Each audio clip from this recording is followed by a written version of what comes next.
के दौरान उसके परिवार को खत्म कर दिया था। तब से उसके मन में सभी मुसलमानों के प्रति नफरत थी और वो सभी मुसलमानों का सफाया कर देना चाहता था। इसलिए वो अपने जूनियर मेजर राठौड़ को ऐसा करने के लिए कहता था, वरना ये लोग हमें खा जाएंगे। मयूर विहार के सैकड़ों घरों को खा जाएंगे ये लोग। फिल्म के आखिर में जब ये रिवील होता है तो इंडियन आर्मी ब्रिगेडियर प्रताप को ड्यूटी से रिलीव कर देती है, केस चलाने का ऑर्डर देती है और गिरफ्तार कर लेती है। तो बेसिकली ये फिल्म हमारी इंडियन आर्मी के ऑनर और प्रिंसिपल्स को दिखाती है कि जो भी ऑफिसर आर्मी के प्रिंसिपल्स पर कलंक लगाता है उसे टॉलरेट नहीं किया जाएगा। जैसे कि 2018 का न्यूज आर्टिकल देखिए, बीजेपी नेता और उस समय के असम के मुख्यमंत्री सर्बानंद सोनोवाल ने एक जनरल कोर्ट मार्शल वर्डिक्ट को वेलकम किया, जिसमें कि एक मेजर जनरल सहित 7 आर्मी पर्सनल्स को 1994 फेक एनकाउंटर के लिए लाइफ इंप्रिजनमेंट की सजा सुनाई गई। उन्होंने कहा कि इससे लोगों का जुडिशरी और आर्मी में विश्वास मजबूत होगा। हमारी इंडियन आर्मी का मोटो है दोस्तों, सेवा परमो धर्म। लेकिन इस बेवकूफ एल्विश की आर्मी इंडियन आर्मी की ऑनर, एथिक्स और प्रिंसिपल्स को कहां समझेगी। ये तो पूरी दुनिया के मुसलमानों के खून के प्यासे हैं। इससे तो सांप भी डरता है कि कहीं ऐसा जहरीला इंसान हमें ही ना काट ले। और मैं चीजों को एग्जैजरेट नहीं कर रहा हूं दोस्तों, इसका एक और उदाहरण दिखाना चाहूंगा। पिछले साल अक्टूबर में इजराइल पर हमास का आतंकी हमला हुआ, जिसमें 350 इजरायली मारे गए। इस पर मैंने एक वीडियो बनाया था यहाँ पर। उसके बाद इजराइल ने अटैक किया। अब तक गाजा में 17 लाख लोग बेघर हो चुके हैं, 37,000 से ज्यादा लोग मारे जा चुके हैं। युद्ध के इंटरनेशनल रूल्स जैसी चीज को इजराइल ने बहुत पहले ही छोड़ दिया। हॉस्पिटल्स पर भी अटैक हुए हैं। रिसेंटली एक हमला हुआ राफा शहर में एक टेंट कैंप पर, जहां 45 लोग मारे गए। इसमें आधे से ज्यादा औरतें, बच्चे और बूढ़े थे। इस मैसेकर पर ग्लोबल आउटरीच देखने को मिली। यूनाइटेड नेशंस के सेक्रेटरी जनरल ने कहा कि गाजा में कोई सेफ जगह नहीं है, यह हॉरर रुकना चाहिए। पेरिस में 10,000 लोगों ने इजरायली एम्बेसी के बाहर डेमोन्स्ट्रेशन किया। अमेरिका के नेशनल सिक्योरिटी काउंसिल स्पोक्सपर्सन ने कहा कि इजराइल को सिविलियंस को प्रोटेक्ट करने के लिए प्रिकॉशंस लेनी चाहिए। इजिप्ट, सऊदी अरेबिया, कतार, आयरलैंड, जर्मनी, फ्रांस सब ने एक स्टेटमेंट जारी करी है और ऑल आइज ऑन रफा वाली ये एक एआई इमेज ऑलमोस्ट 5 करोड़ लोगों ने सर्कुलेट करी। बहुत से इंडियन सेलिब्रिटीज हैं जो इंडियन सोशियो पॉलिटिकल इश्यूज पर बोलने की हिम्मत नहीं जुटा पाते, लेकिन अच्छी बात है कि कम से कम इस पर तो बोल पाते हैं। हमारे देश की सरकार ने भी ऑफिशियल स्टेटमेंट दी कि हम पैलेस्टीनियन स्टेटहुड को सपोर्ट करते हैं और साथ ही साथ राफा के कैंप में सिविलियन लाइव्स का हार्ट ब्रेकिंग लॉस गहरी चिंता का विषय है। इस सब के चलते खुद इजरायली मिलिट्री ने भी कहा कि नॉन कॉम्बैटेंट्स यानी जो लोग लड़ नहीं रहे थे उनको नुकसान पहुंचाने पर हम खेद प्रकट करते हैं। इजराइल के प्राइम मिनिस्टर ने भी इसे एक ट्रैजिक एक्सीडेंट कहा और इजराइल ने इसकी इन्वेस्टिगेशन की बात करी। लेकिन एल्विश ट्विटर पर कवर पिक लगाकर खुल्लम खुल्ला जाहिर करता है कि वो दुनिया भर के मुसलमानों के खून का प्यासा है। उसने ऑल आइज ऑन रफा वाली इमेज को मॉर्फ करते हुए लिखा ऑल आइज ऑन पीओके। अब ये सही बात है कि पाकिस्तान ऑक्यूपाइड कश्मीर में और इनफैक्ट पाकिस्तान में भी हिंदू, सिख, ईसाई और एथिस्ट जैसी माइनॉरिटीज पर अत्याचार होते रहे हैं। मैंने अपने पुराने वीडियोस में इनकी बहुत बार बात करी है। लेकिन इस बात का क्या सेंस बना कि पीओके में जुल्म हो रहा है तो रफा में लोगों को मरने दो। ऐसा तो नहीं है कि रफा के उन बच्चों ने पीओके में अत्याचार किए। क्या एल्विश जैसे गोदी इन्फ्लुएंसर्स ये नहीं कह सकते कि हम हर जगह इनजस्टिस के खिलाफ हैं? चरण वंदना करने वाले गोदी यूट्यूबर्स बात करते हैं सेलेक्टिव आउटरीच की, लेकिन गोदी इकोसिस्टम के बेशर्मों तुमसे ज्यादा सेलेक्टिव है कोई? जब मैंने ये वीडियो बनाई थी मैंने खुलकर कहा था इसमें कि चाहे कोई हिंदू हो, मुस्लिम हो, क्रिश्चियन हो, चाहे एथिस्ट हो, हर जगह जहां भी अन्याय हो रहा है मैं उसके खिलाफ हूं।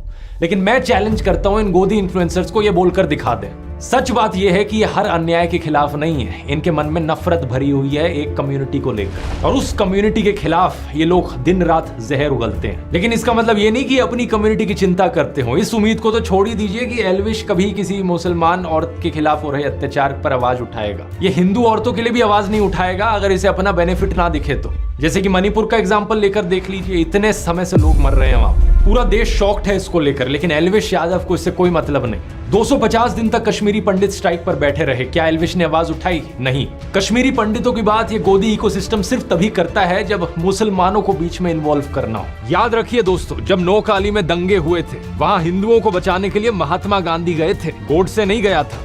हिंदू हो या मुसलमान, उन्हें बचाने का काम महात्मा गांधी करते थे और नफरत फैलाने का काम करता था नाथूराम गोडसे। ये गोदी इकोसिस्टम वाले सिर्फ और सिर्फ नफरत की पॉलिटिक्स से प्रभावित हैं। जिस दिन अयोध्या में बीजेपी हार गई, ये अयोध्या के हिंदुओं को भी गालियां देने लगे। गाजियाबाद पुलिस ने ऐसे 2 लोगों को गिरफ्तार किया। इनमें से एक शख्स तो वो था जिसने कन्हैया कुमार को रैली में थप्पड़ मारा था। आप पूछोगे कि अयोध्या के हिंदुओं के बारे में इतने भद्दे कमेंट्स क्यों कर रहे हैं? सिर्फ इसलिए क्योंकि वहां बीजेपी हार गई। इस बात से आपको समझ आ जाना चाहिए कि इन लोगों का रिलीजन है मोदी पंथ और इन लोगों का काम है चाटुकारिता करते हुए सत्ता की मलाई चाटना। सच बात तो यह है कि एल्विस जैसा इंसान जो अपने ही देश को धर्म के नाम पर बांटना चाहता हो, वो देश प्रेमी कैसे हो सकता है? ये कौन सा राष्ट्रवाद है जहां अपने ही राष्ट्र की अखंडता पर हमला करो, हर रोज नफरत का जहर घोलो समाज में? उपनिषदों में ऐसे लोगों को छोटी सोच का इंसान कहा गया है। ऐ निज परोवेति गणना लघु चेतसाम उदार चरिता नाम तू वसुदेव कुटुंबकम, यानी यह मेरा वह पराया, ऐसी गिनती छोटी सोच वाले लोग करते हैं। उदार हृदय वालों के लिए तो पूरी दुनिया ही एक परिवार है, जो G20 की थीम थी, वसुदेव कुटुंबकम।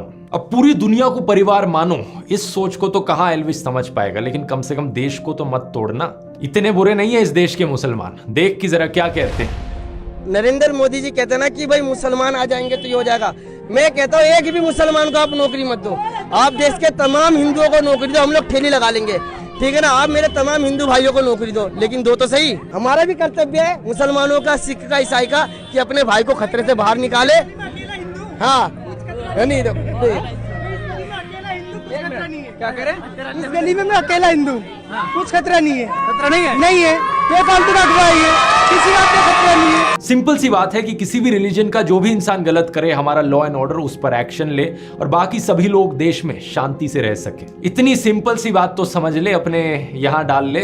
मैंने तेरे 4 एंटी हिंदू वीडियोस की बात करी थी एक पिछले वीडियो में। एक वीडियो था जहां तू चिलम को भोले का प्रसाद बता रहा था, भगवान शिव को डिसरिस्पेक्ट कर रहा था। जय बाबा बोलेगी। ये वीडियो अब तूने हटा ली है, जो कि अच्छी चीज है, तो तेरी तारीफ की जानी चाहिए, गुड बॉय। दूसरा वीडियो था जहां तू हिंदू मंत्रों का मजाक उड़ा रहा था।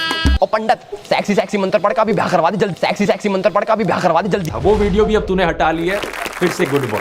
लेकिन 2 और तेरी मैंने वीडियोस बताई थी। एक जहां तू पीछे जय श्री राम लिखकर कहता है कि ये ऐप इंस्टॉल करो, यहाँ कैडी कैडी स्ट्रीमर्स मिलेंगी, स्वाद आ जाएगा, तूने कहा। बहुत सारे लोगों से दोस्ती कर सकते हो, चाहे इंडिया के हो, बाहर के हो। 17 मिलियन से ज्यादा होस्ट है और भाई बहुत कैडी कैडी स्ट्रीमर्स है, मतलब स्वाद आ जाएगा तुम्हें। इस पार्ट को तूने अभी तक हटाया नहीं है, तो इस पार्ट को रिमूव कर दे। भगवान राम का पीछे नाम लिखकर ऐसी छिछोरापंती करना अच्छा नहीं होता। एक चौथी वीडियो है जो सबसे प्रॉब्लमेटिक है, जहां तू हनुमान चालीसा का मजाक उड़ा रहा है। जय हनुमान ज्ञान गुण सागर जय कपीस लोक उजागर रामदूत अतुलित बलधामा अंजनी पुत्र पवन सुत नामा। ये वीडियो तूने अभी तक नहीं हटाई है, तो इसका लिंक मैं नीचे डिस्क्रिप्शन में डाल देता हूं। टाइम कोड है 550 से लेकर 608, 851 से लेकर 905। अब इस वीडियो को देखने के बाद इस पार्ट को ट्रिम कर दियो। अब अगली बात यह है कि तू भगवान राम की तस्वीर लगाकर एक हुडी बेच रहा है, धर्म के नाम पर अपना बिजनेस चला रहा है। प्रॉब्लम वाली बात यह है कि तू हिंदू धर्म के शास्त्रों के साथ छेड़छाड़ कर रहा है। आचार्य प्रशांत बता चुके हैं, मैंने भी कई वीडियोस में बताया है कि धर्म हिंसा तथैव च, ये लाइंस किसी हिंदू स्क्रिप्चर में कहीं नहीं कही गई है, कहीं नहीं लिखा हुआ है धर्म हिंसा तथैव च। और इससे आपके रोंगटे भी खड़े हो जाने चाहिए कि ये कौन सी सेंट्रलाइज्ड कॉन्स्पिरेसी यूनिट है जो इतनी बड़ी बड़ी साजिशें करती है कि जो बात धर्म ग्रंथ में लिखी भी नहीं हुई है उसको संस्कृत में लिख करके उसको चारों तरफ व्हाट्सएप से और दूसरे जरियों से फैला देती है। तो या तो तू मुझे दिखा दे कि किसी हिंदू स्क्रिप्चर्स में ये लाइंस लिखी गई हैं, या फिर इस हुडी को अपनी क्लोथिंग लाइन से हटा दे, नया डिजाइन करवा लियो जिसमें एक्चुअली में हिंदू स्क्रिप्चर्स की लाइनें लिखी हो अपने हुडी पर। अब मैंने भगवान राम के ऊपर वीडियोस बनाए तो तुझे करंट लग गया। हमारे ध्रुव भाई इतने बड़े राम भक्त है। तुझे करंट इसलिए लग रहा है क्योंकि तेरे मुंह में राम है और दिल में नाथू राम है। ये जो तेरे दिल में नाथूराम गोडसे है ना, इसको बाहर निकालना है। तेरे दिल को शुद्ध करने की जरूरत है। इसमें उपनिषद की वसुदेव कुटुंबकम की हिंदू टीचिंग्स डाल। अब बातें तो और भी बहुत सी हैं करने की, लेकिन ये वीडियो काफी लंबा हो रहा है। खासकर तेरी मिसोजिनी के बारे में अभी ज्यादा बात करी नहीं है। किसी औरत को तू मजाक में चुड़ैल कहता है, भाई देख लो गाइस, चुड़ैल तो फिर एक वीडियो में कहता है कि ये लड़कियां मजे लेने वाली नहीं होती। लड़कियां देख के तुम्हें मजा आ जाएगा, नहीं मजा करने वाली लड़कियां तो नहीं है भाई। कार लेने जाता है तो तुझे ये समझ नहीं आता कि सेल्स गर्ल भी किसी की बहन बेटी होती है। अपना पेट पालने के लिए नौकरी कर रही है, तो इसका मतलब ये नहीं कि तू और तेरे दोस्त उस पर वल्चर्स की तरह नजरें गाड़ने लगे। कम से कम आंटी से ही शर्मा लेता। कहता है कि माँ ये कटारिया तो रशियन से चिपट गया। आज तो फुल अयासी करिए, कटारे रसियन के चिपट रहा हूँ। कभी सोचा कि आंटी इतना ऑकवर्ड महसूस कर रही हैं? ओवरऑल ये जो वीडियो है इसमें बहुत कुछ सोक इन करने के लिए होगा तेरे लिए। तू ज्यादा कंफ्यूज ना हो जाए, इसलिए क्लियर कट सिंपल भाषा में 10 टास्क्स तेरे को देना चाहूंगा। ये 10 चीजें कर ले ताकि तू अपने फॉलोअर्स को सुधार सके और हम साथ में मिलकर समाज को और देश को सुधार सके। नंबर 1, नफरत फैलाना और देश को तोड़ना बंद कर। इस नरसंहार समर्थक कैरेक्टर की कवर पिक को हटा दे अपनी ट्विटर प्रोफाइल से और स्वामी विवेकानंद या डॉक्टर अब्दुल कलाम जैसे किसी संत रूपी इंसान की तस्वीर लगा। फिर ट्वीट कर भारतीय एकता जिंदाबाद, तब जाकर फिर खुद को राष्ट्रवादी कहना। नंबर 2, जनता की, देश के यूथ की आवाज तू उठाए। ये तुझसे एक्सपेक्ट कर नहीं सकता, शायद तेरे लिए ज्यादा हो जाएगा, तो कोई बात नहीं, लेकिन बेटिंग एप्स को प्रमोट करना बंद कर दे। ये सारी घटिया एप्स देश के यूथ को गलत दिशा में ले जा रही हैं। अगर तुझे स्पॉन्सर चाहिए, एक बारी मुझे पर्सनल मैसेज कर दियो, मैं तुझे स्पॉन्सर्स लाके दूंगा।